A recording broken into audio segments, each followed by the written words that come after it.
Let's take a look at the nomenclature, right? So if we think about just a regular alkane, this would just be hexane, right? All single bonds.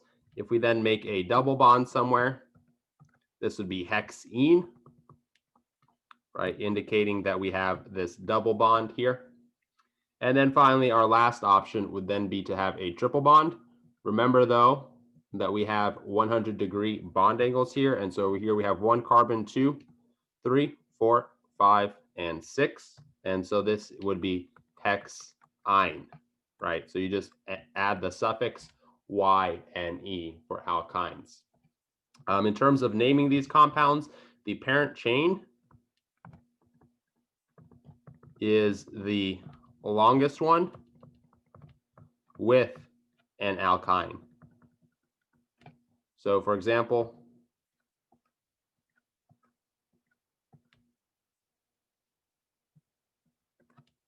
even though this chain down here is longer, the parent chain is actually this one that includes the alkyne. And you also want to name it so the alkyne gets the lowest number. So this would be carbon number 1, 2, 3, 4, 5, 6, 7. And so this would be 1-heptyne or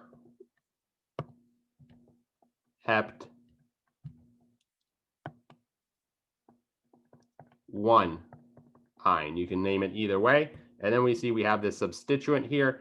We see it's 1, 2, 3 carbons long, and it's on the 3rd carbon here. So this would be 3-propyl 1-heptyne. Another common thing that you'll see and you should know is that we use acetylene a lot instead.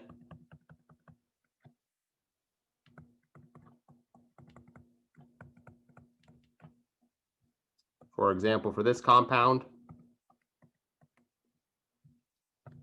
if you think about the IUPAC name, we have 6 carbons here. So it'd be hex. We have a triple bond, so it's ine, and it starts at the 3rd carbon, so 3-hexyne.